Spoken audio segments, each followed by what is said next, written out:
gracias por venir. Está la mañana poco apetecible para salir de casa y eso hace que os lo agradezca más todavía. Y le agradezco a Miguel esta sorpresa de presentación. Yo le dije a María que lo íbamos a llamar Encuentro con Lectores porque ya a estas alturas me da vergüenza seguir pidiendo más favores a los amigos de que me presenten a mí y tal, pero Miguel, tengo la suerte de tener amigos tan generosos como Miguel Rollón, que no solamente ha venido, sino que encima se lo ha currado y se lo ha escrito, que tiene mucho mérito. Y bueno, pues voy a contaros un poco qué sentido tiene para mí Los besos en el pan y por qué lo escribí, ¿no? Este libro, que es un libro inesperado, incluso para mí, que es un libro sobrevenido, ¿no? Porque yo, como Miguel ha explicado ya, estaba embarcada desde 2010, bueno, desde 2008, que fue cuando empecé a escribir, en una serie de 6 novelas que tienen un título colectivo, Episodios de una guerra interminable, en las que estoy contando, digo estoy contando porque antes de que me lo preguntéis, estoy escribiendo la cuarta, o sea que no pasa nada. 25 años de la dictadura de Franco, desde el año 39 hasta el 64, ¿no? Y ese proyecto, que es un proyecto muy firme y del que estoy muy segura, y vamos, que colmaba mis aspiraciones hasta el punto de que siempre he dicho que los episodios para mí son un privilegio, está, sin embargo, en el origen de una novela que no pensaba escribir la primera vez que me salto el proyecto de los episodios. Cuando empecé a escribir los episodios ya avisé que si alguna vez me surgía un libro que no tuviera que ver, lo publicaría. En aquel momento hubo mucha gente que me decía, por favor vuelve a escribir sobre la actualidad porque los episodios dan mucha pena, Inés da mucha pena. Y ahora que he vuelto a escribir sobre la actualidad, todo el mundo dice, bueno, vale, pero ¿cuándo sacar la cuarta? O sea que no tengo forma de tener contentos a mis lectores. En fin, el origen de Los besos en el pan está en Manolita. Está en Las 3 bodas de Manolita, que es una novela sobre los años del hambre. Cuando yo empecé a pensar en la serie, yo ya sabía desde 2008 cuál iba a ser el tema de cada novela. Pero lo que yo no me podía imaginar era que cuando saliera Las 3 bodas de Manolita iba a haber tanta identificación entre los titulares de los periódicos y el tema del libro. En una España muy distinta, evidentemente en una situación muy distinta.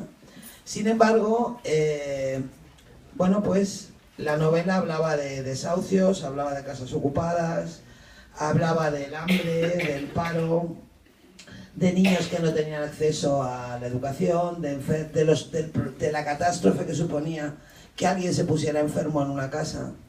Y de repente, bueno, pues me resultó sobrecogedor comprobar que tantos años después no era tan distinta la realidad cotidiana de muchos de mis vecinos de la realidad que mis abuelos habían vivido en lo que hemos llamado siempre en este país los años del hambre, ¿no? Esa década que se ha quedado marcada para siempre como los años del hambre, ¿no? No es que me sintiera yo injusta ni que me sintiera mal por haber contado el pasado y no contar el presente, porque yo siempre he dicho, porque lo creo firmemente, que la memoria es una herramienta para construir el presente, es una pieza clave para construir el presente y una pieza clave para construir el futuro.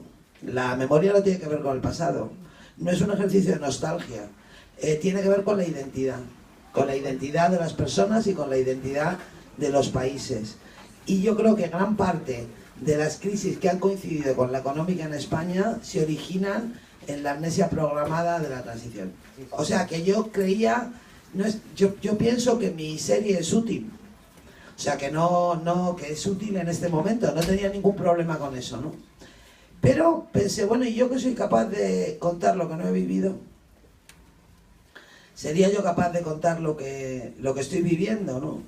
En realidad, Los besos en el pan también es la consecuencia de un trabajo muy largo, ¿no? O sea, es como la sistematización de un material que yo había ido elaborando muchos años, porque yo, como escribo 2 columnas a la semana y un artículo cada 15 días, desde que empezó la crisis he tenido que mirar hacia la crisis, ¿no?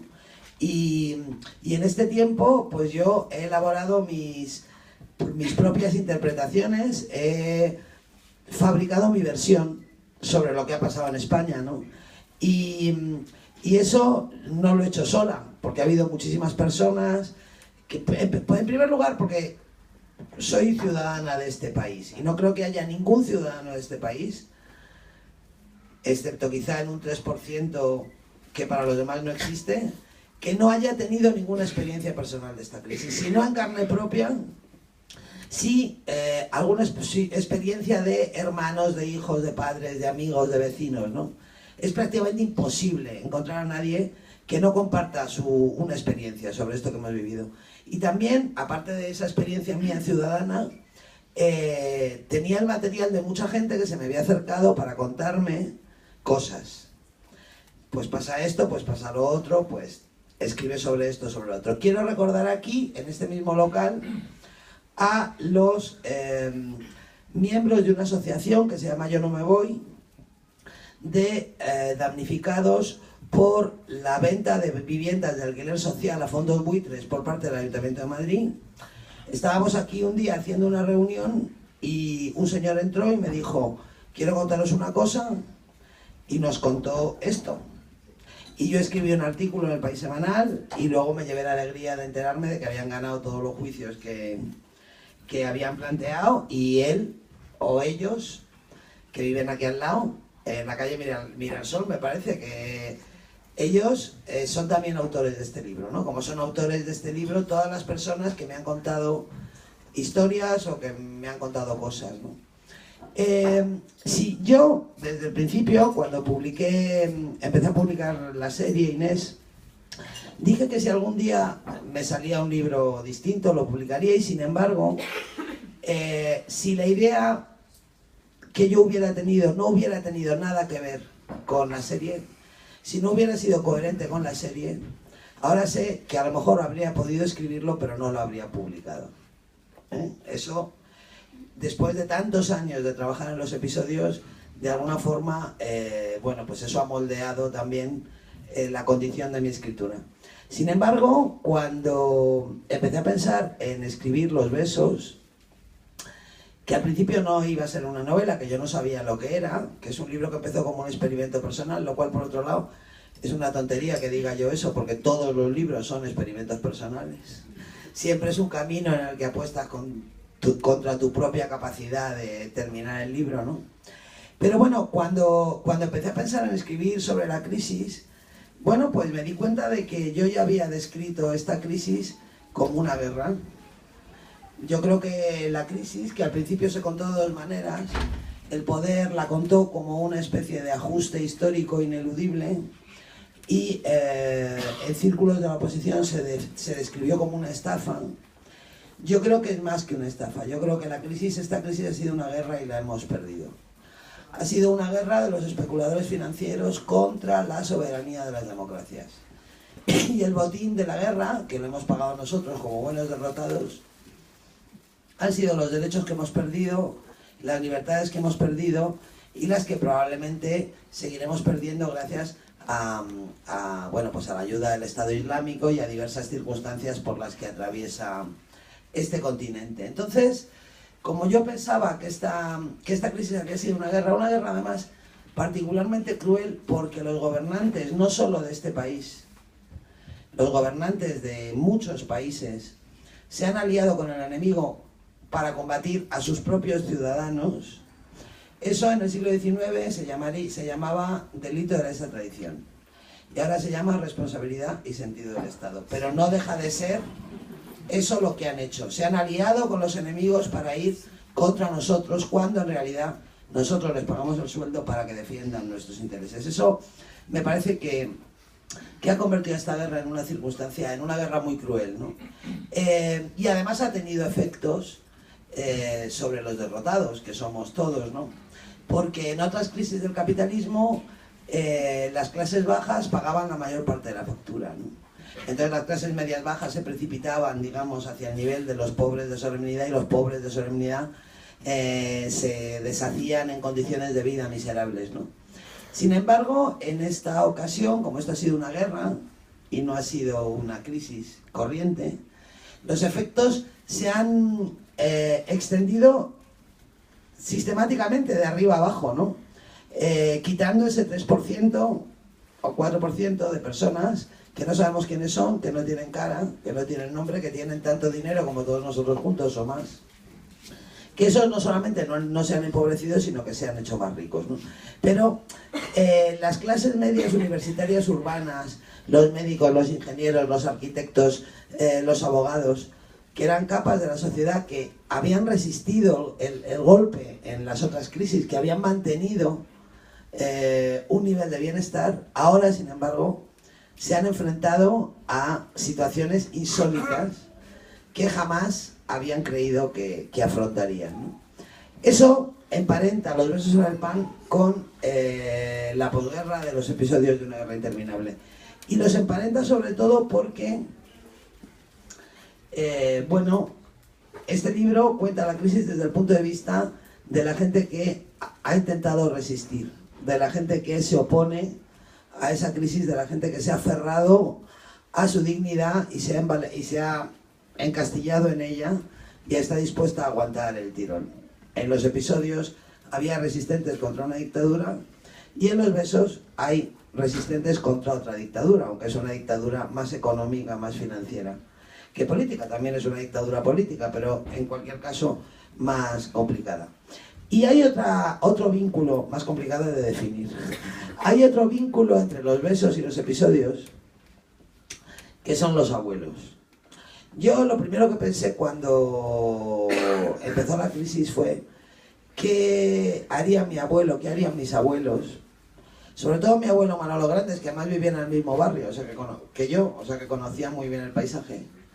¿Qué haría si yo le trajera aquí y le dijera, fíjate qué crisis tan horrorosa, ¿no? Y llegué a la conclusión de que mi abuelo se partiría de risa. O sea, de que para él esto desde luego no sería una crisis, sería un accidente o un contratiempo, ¿no? Y sin embargo, pensando sobre esto, me di cuenta de que mi abuelo, el abuelo de Miguel, vuestros abuelos, los abuelos de todos nosotros, tenían una riqueza que nosotros hemos perdido. Tenían una fortaleza, que es una palabra que, como sabéis, han puesto de moda los economistas, que nosotros no tenemos, ¿no? Porque mi abuelo no había ido a la universidad. Era mucho más pobre materialmente que yo. No había viajado por el mundo, no hablaba idiomas, no era cosmopolita. Pero sabía ser pobre con dignidad, ¿no? Yo he llegado a la conclusión de que aunque mucha gente no quiere ni oír hablar de eso, y aunque mucha gente no quiere ni saberlo, ni que se lo cuenten, y por eso luego los resultados de las elecciones son los que son, España es un país, ha sido siempre un país de gente pobre. No digo un país pobre, digo un país de gente pobre, siempre. En la época en la que el rey de España era el hombre más rico del universo, el dinero de América llegaba a Sevilla y se iba a Alemania, porque hay cosas que no cambian nunca. Se iba a Alemania o a Flandes directamente a pagar las guerras del emperador. Y aquí no quedaba absolutamente nada. Los españoles siempre hemos sido pobres, pero siempre hemos sabido ser pobres con dignidad, porque había una cultura de la pobreza que se transmitía de padres a hijos. Y los hijos no solo heredaban la pobreza de sus padres, heredaban una forma de vivir, de luchar contra esa pobreza, ¿no? Yo escribo mucho pensando en imágenes. Siempre, cuando escribo un libro, normalmente lo que me guía, lo que me impulsa, es una imagen. A veces es una imagen que veo de verdad, y otras veces es una imagen que me asalta cuando estoy haciendo otra cosa. Pero la imagen que hay detrás de Los besos en el pan es un recuerdo. Es un recuerdo que yo había almacenado durante toda mi vida sin darle importancia y que de repente hace algún tiempo empezó a tenerla. Cuando yo era pequeña yo vivía en la calle paralela a la calle en la que vivo ahora, ¿no? Que es el barrio donde ha vivido la familia de mi padre desde el siglo XIX. Y yo me acuerdo en estas mismas calles que las muchachas de servir en invierno nunca andaban por las aceras. Nunca andaban, siempre corrían, porque no tenían abrigo y salían a la calle con una chaqueta de punto y con unas zapatillas y sin medias. Entonces en invierno y en Madrid en invierno, antes del cambio climático, hacía mucho frío, no andaban, corrían para no perder el calor, y cuando llegaban a un semáforo hacían así. Se cruzaban la chaqueta con las manos y hacían así para no perder el calor.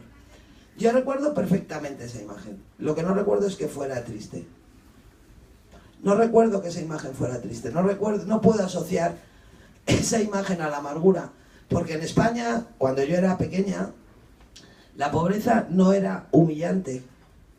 La pobreza no era vergonzosa. Y sobre todo la pobreza no era culpable. Había una cultura de pobreza.